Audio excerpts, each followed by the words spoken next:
Hola estudiantes, les doy la bienvenida, les habla su tutor Belsasar Cuadros Maya y en esta ocasión vamos a tratar el tema de la competencia desleal. Resulta que en el periodo económico denominado como capitalismo se perfeccionó el juego de factores que intervienen en el mercado. Estos factores buscan atender las necesidades del conglomerado social mediante una utilización racional de los recursos escasos.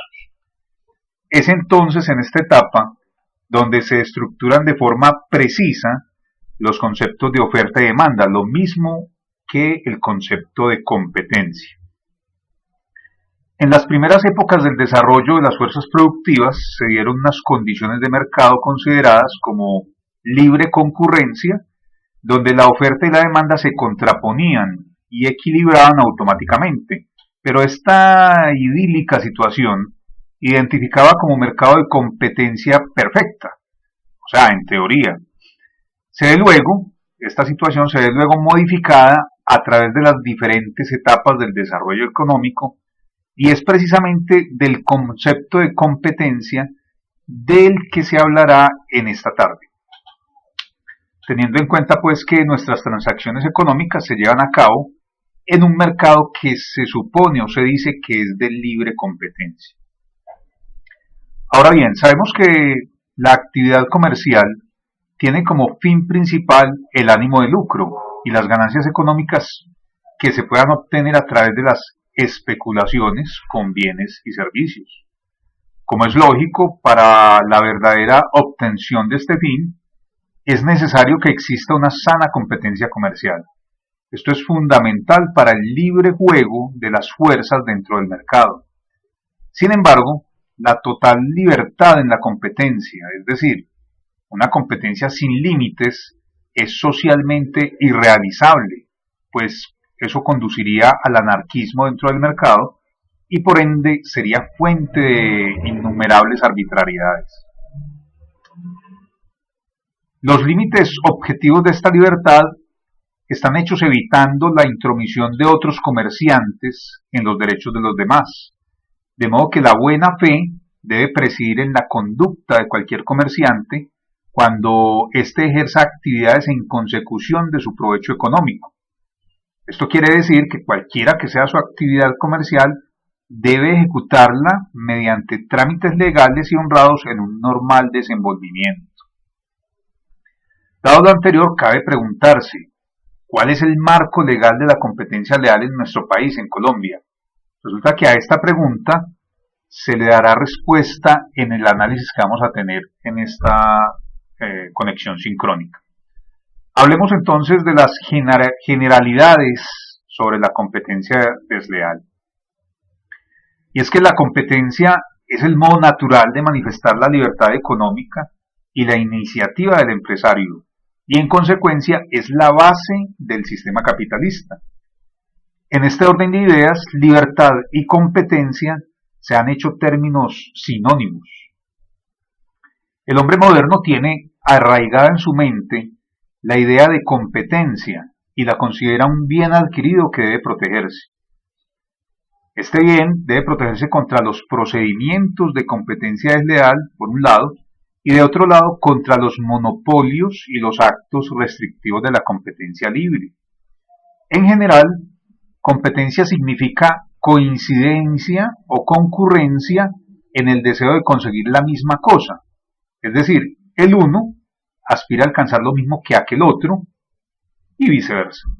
Cuando el objetivo que se persigue es económico, como es el caso que estamos tratando hoy, estamos dentro de la competencia mercantil, la cual puede definirse según Joaquín Garrigues como la actuación independiente de varias empresas para conseguir cada una de ellas en el mercado el mayor número de contratos con la misma clientela, ofreciendo los precios, las calidades o las condiciones contractuales más favorables. La base de la libertad es la libertad de actuación económica. Los empresarios están en libertad de decidir el precio, la calidad y condiciones de los productos que ofrecen. Del mismo modo, los adquirientes han de tener la libertad de elección respecto a cada uno de los elementos que pretenden adquirir. También se ha definido esta libertad como la facultad que tiene toda persona de realizar actividades de carácter económico según sus preferencias o habilidades, con miras a crear, mantener o incrementar su patrimonio. La competencia desleal también puede llamarse en algunos casos competencia prohibida. Si a esta le afecta cualquier acontecimiento legal o contractual, la competencia será ilícita y las consecuencias de la infracción se desenvolverán en el cauce previsto por la ley, ya sea por prohibición de competir o por indemnización por daños y perjuicios ajenos al cumplimiento de algún contrato. Cuando se habla de competencia desleal, no se refiere a la resultante de la infracción de una cláusula legal o contractual que limite la concurrencia, sino que se refiere al caso de competencia entre dos empresas que no los tienen. Como consecuencia lógica de lo que hemos expuesto hasta ahora, se hace necesaria la consagración constitucional de las disposiciones legales que han de encauzar el derecho a la libertad de competencia económica como principio orientador de las relaciones recíprocas entre los distintos agentes económicos. Se debe aclarar que no se trata de regular la competencia en sí, sino de regular las prácticas de los comerciantes para que éstas se encuentren dentro de los límites de la corrección que deben regir los actos de los profesionales del comercio, lo cual solo puede lograr mediante la represión de todos aquellos actos monopolísticos y de competencia, falta de buena fe y falta de lealtad.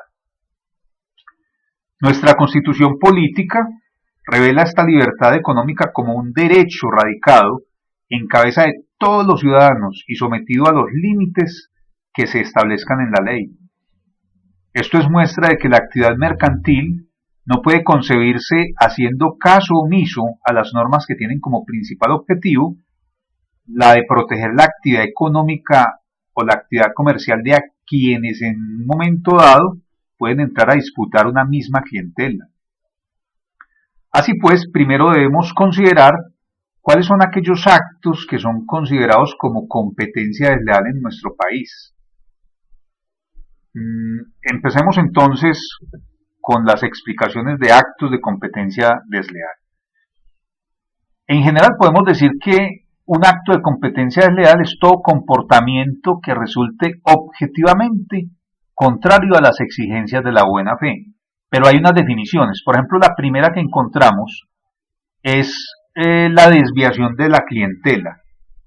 En esta categoría entran todos los comportamientos que tienen como finalidad atraer clientes que han sido captados anteriormente por otras empresas, siempre y cuando estas conductas estén fuera de las buenas costumbres mercantiles y fuera de las prácticas honestas del área comercial. Otro acto de competencia desleal son los actos de desorganización. Y es que actos de desorganización se refieren a aquellas conductas que tienen como objetivo, ya sea que se logre o no, alterar el orden interno de una organización, o alterar sus transacciones comerciales, o alterar el local físico de un competidor. Un tercer acto de competencia desleal es la confusión.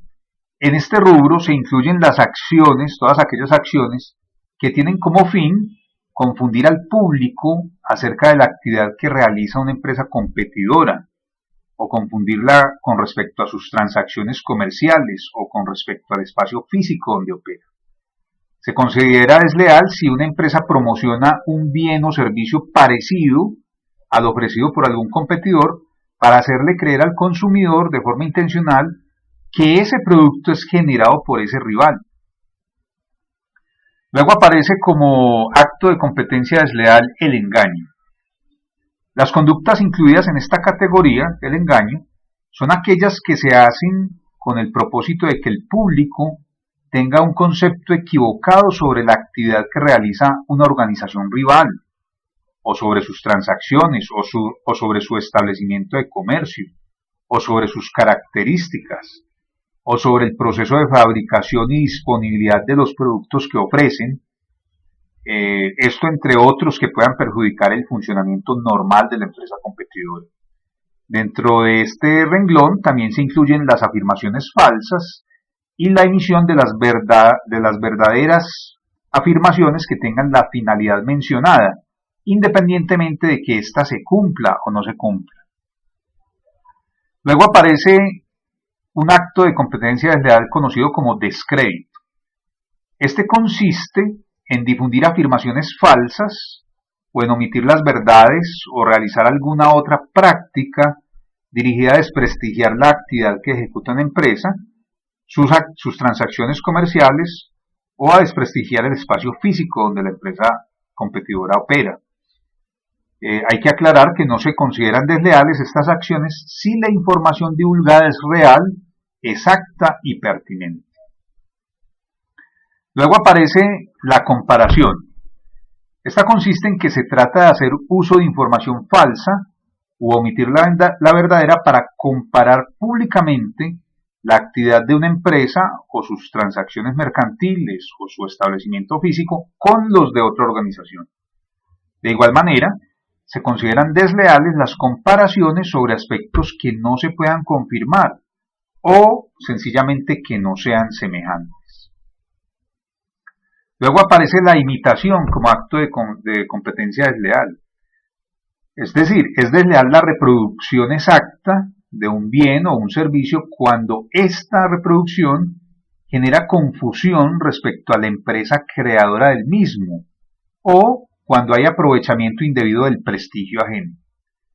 De igual forma, se considera desleal la imitación de los productos de una empresa competidora si este curso de acción tiene como finalidad obstaculizar el posicionamiento del rival en el mercado.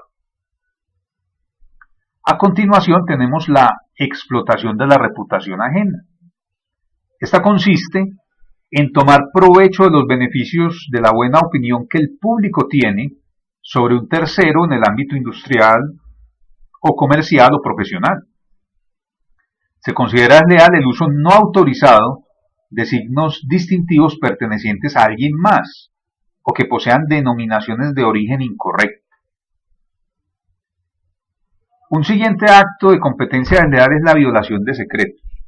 Este acto de competencia desleal implica publicar u obtener beneficios sin permiso de su titular, o de secretos industriales, o de cualquier otro tipo de información confidencial empresarial que haya sido conocida por medios legales, pero que debió ser guardada para sí. De igual manera, se incluye en esta categoría la divulgación o explotación de datos obtenidos ilegalmente por medio de espionaje o de conductas similares. Luego viene la inducción a la ruptura contractual. En este ítem se incluyen las acciones que estimulan a los empleados o a los proveedores o a los consumidores, entre otros, a quebrantar los deberes contractuales que han convenido con empresas rivales. La incitación a la ruptura de un contrato o a la obtención de beneficios de una infracción contractual ajena se considera desleal cuando, siendo consciente de la misma, tenga como finalidad el crecimiento empresarial propio o involucre acciones como el engaño o el deseo de sacar a un competidor del mercado u otras acciones semejantes.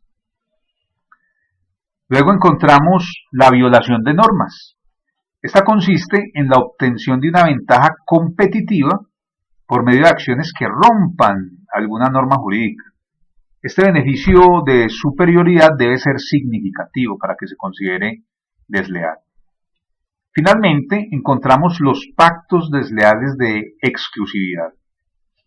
Esta categoría abarca los acuerdos de suministro de productos que contienen cláusulas de exclusividad dirigidas a limitar el acceso de las empresas rivales al mercado o a limitar la creación de un monopolio de distribución de bienes o servicios.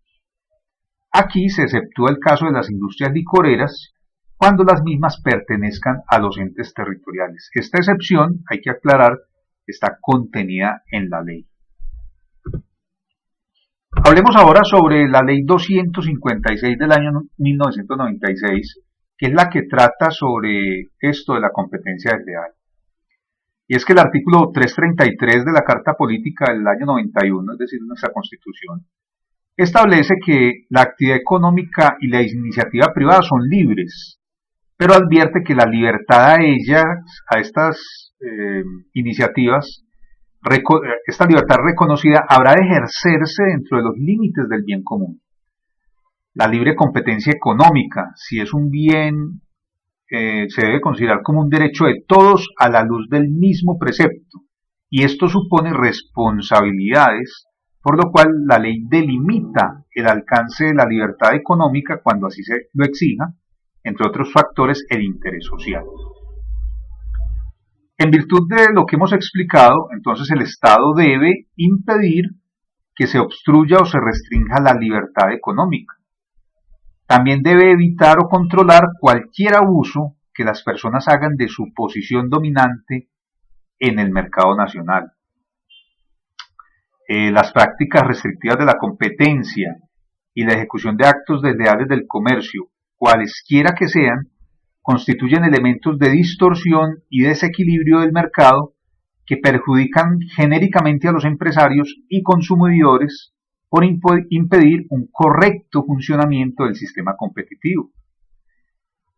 Con el propósito de reprimir y evitar dichas conductas, nuestro ordenamiento jurídico contempla, entre otras, normas que prohíben dichas prácticas, como es, por ejemplo, la Ley 155 del año 59 o el Decreto 2153 del 1992, estas dos principalmente. Y también normas que proscriben la competencia desleal, contenidas básicamente en los artículos 75 a 77 del Código de Comercio.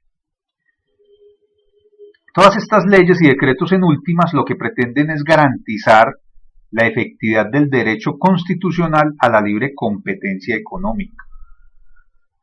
Las disposiciones constitucionales e internacionales son las principales causas para que el Congreso de Colombia en el año 1996 aprobara la Ley 256 del 15 de enero de ese año. En esa ley se dictaron normas sobre la competencia desleal. Los efectos, controles, sanciones y manifestaciones de la competencia desleal son asuntos de especial trascendencia en la organización económica de un país y como tal constituye un tema de interés general.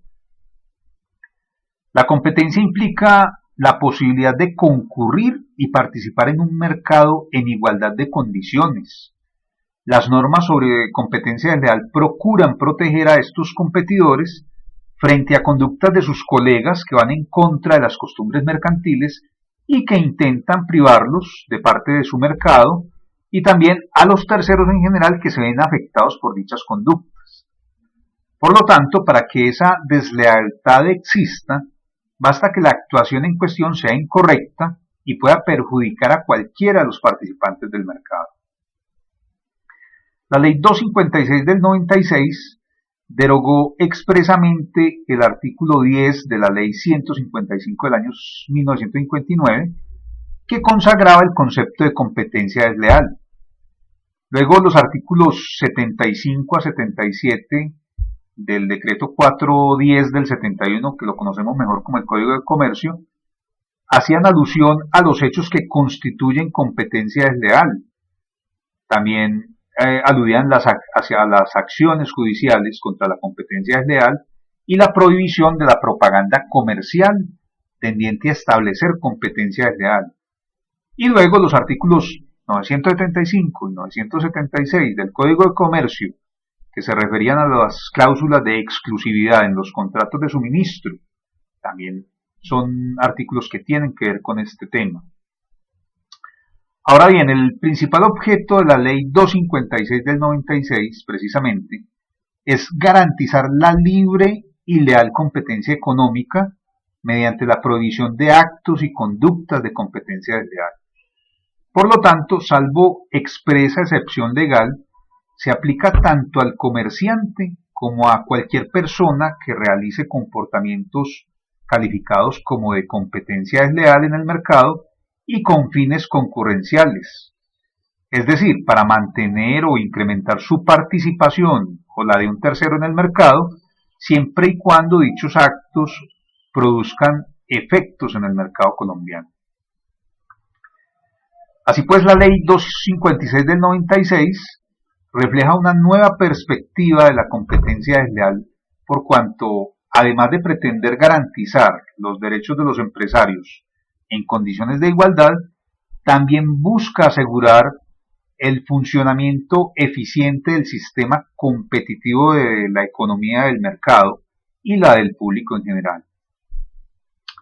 Así pues, hoy en día, la protección contra la competencia desleal no solo responde al interés de los empresarios afectados, sino que existe un interés público en que el sistema competitivo funcione. También existe otro interés importante involucrado, como es el de la protección de los consumidores. Una de las consecuencias más importantes de este nuevo planteamiento consiste en el reconocimiento de la legitimación activa de los consumidores para el ejercicio de las acciones de competencia desleal.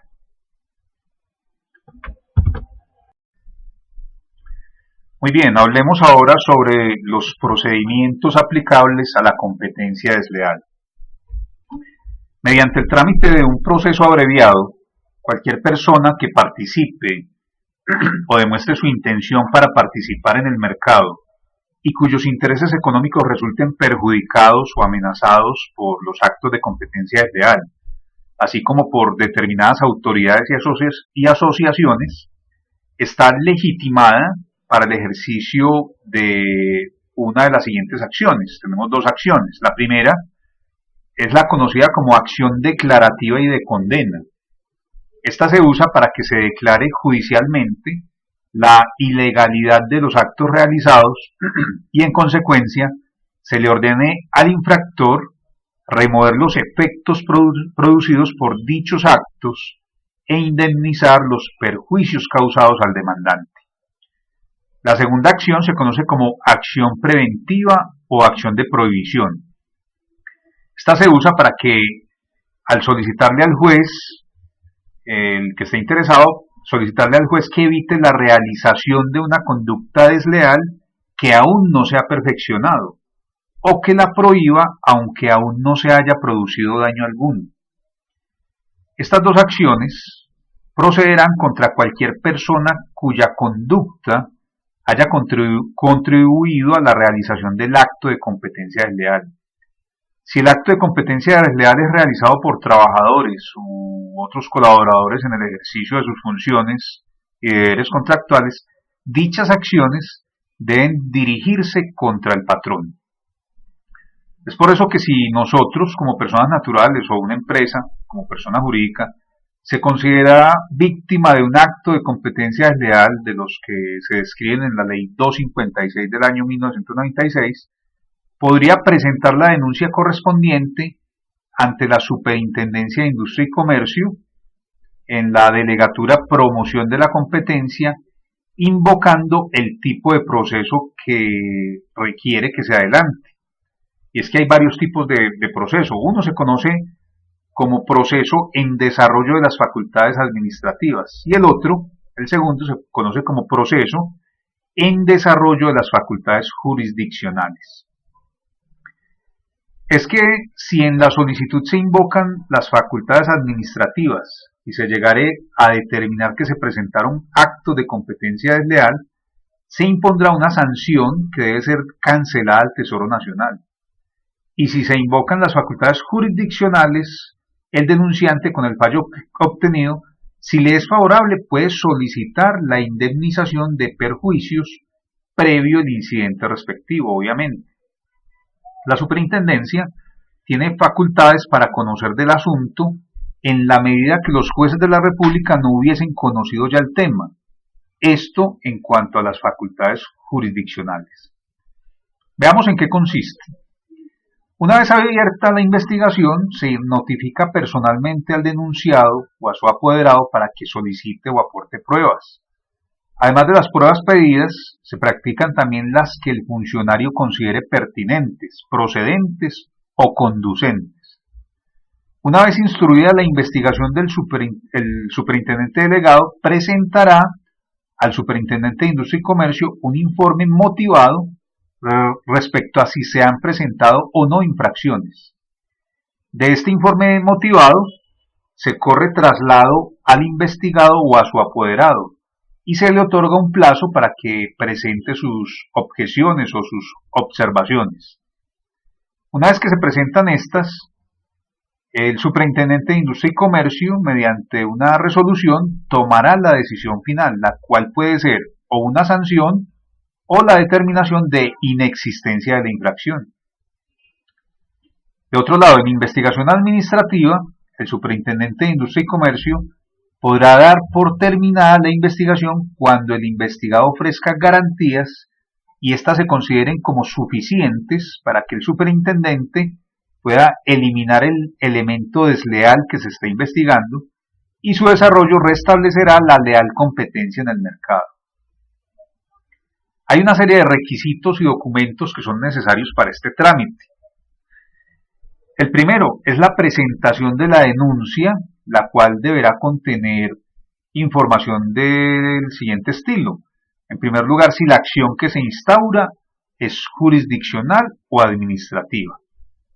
Entonces deberá llevar los nombres y apellidos completos del solicitante, también de su representante o de apoderado si es del caso, con indicación pues de los documentos de identidad y las direcciones de ellos para que se les notifique. También debe contener el objeto de la petición, las pretensiones de la denuncia, las razones en que se fundamenta la misma denuncia. También debe contener pruebas que pretenda hacer valer en el proceso el demandante y las pruebas y las que prueben la conducta en la que se alega en la queja. También se debe indicar no haber iniciado una acción por los mismos hechos ante los jueces civiles de la República. También debe contener la relación de los documentos que se anexan, las normas que se estiman están siendo violadas y debe ir firmado por el peticionario. Luego del lleno de estos requisitos, entonces es necesario determinar el lugar al cual debe acudir el particular. Para obtener información relacionada con los trámites, esta persona, el particular, puede acudir al servicio de atención al usuario de la Superintendencia de Industria y Comercio. Otros datos que giran alrededor del trámite son los siguientes. Por ejemplo, la dependencia que coordina la tramitación es la División de Promoción de la Competencia, Grupo Jurisdiccional de Competencia Desleal. También debemos saber que el funcionario que resuelve definitivamente un trámite es el superintendente de Industria y Comercio. El tiempo aproximado que se toma la superintendencia para resolver el trámite tiene un promedio de unos 10 meses y resulta que el número aproximado de trámites gestionados anualmente en la superintendencia alcanza la cifra de 152 en nuestro país. Eso muestra pues entonces la importancia de este tema. El costo de estos trámites es gratuito. ¿Qué formatos o formularios hay que usar? Pues entonces para presentar la solicitud hay que decir que no se requieren unos formatos específicos o especiales, o sea que se hace a través de oficios, mediante oficios. ¿Qué podemos concluir? Bueno, empecemos diciendo que la jurisprudencia ha reconocido que la libertad económica se encuentra íntimamente vinculada con la libertad de empresa y la libre competencia. Es así como la libertad de empresa se manifiesta en la capacidad que posee toda persona de establecerse y de ejercer la profesión u oficio que libremente elija, mientras que la libre competencia se traduce en la contienda de empresarios que emplean diversos medios tendientes a obtener determinados fines económicos y a consolidar y fortalecer sus empresas mediante la atracción y conservación de la clientela a precios, calidades y en condiciones contractuales diferentes a los demás participantes. La lista legal de actos de competencia desleal es insuficiente a las exigencias del tráfico actual, en que las condiciones cada vez más duras de la lucha de captación de clientes derivan lamentablemente hacia procedimientos desleales. Como tercera conclusión, podemos afirmar que la libertad económica, como concepto ligado a la libre competencia, así como a la libertad de empresa, la libre iniciativa privada y la libertad de contratación, y en general todos los derechos y libertades dentro del marco de un Estado social de derecho, no es absoluta, sino que se encuentra limitada por los derechos de los demás y por la prevalencia del interés general. Específicamente en relación con estos derechos, el texto constitucional establece como límite aquellos que define el legislador en salvaguarda del interés social, el ambiente y el patrimonio cultural de la nación. También podemos concluir que al tenor de la Ley 256, cualquier persona que participe o demuestre su intención de participar en el mercado, cuyos intereses resulten perjudicados o amenazados por actos de competencia desleal, puede iniciar una acción declarativa y de condena o preventiva o de prohibición. Recuerden que son dos tipos de acciones. También podemos decir que de conformidad con esta ley, la 256, para que la acción declarativa y de condena sea procedente, debe haberse producido en el mercado un acto de aquellos que la misma ley califica como de competencia desleal, que envuelva fines concurrenciales y cuyos efectos principales se den en el mercado colombiano. Asimismo, la acción preventiva o de prohibición es procedente cuando el acto desleal aún no se ha producido o cuando, a pesar de haberse producido ya, aún no ha causado ningún perjuicio. Muy bien, estudiantes, tenemos así entonces que hemos hecho un breve recorrido alrededor del tema de la competencia desleal. Como observaron en el material académico para esta semana, era uno de los tópicos que íbamos a tratar. Espero entonces que hagan unos muy buenos resúmenes, unos cuadros sinópticos interesantes que les permita interiorizar este tema y que los apoye en su proceso académico. Ha sido un placer acompañarlos entonces con este tema y seguiremos en contacto. Hasta pronto.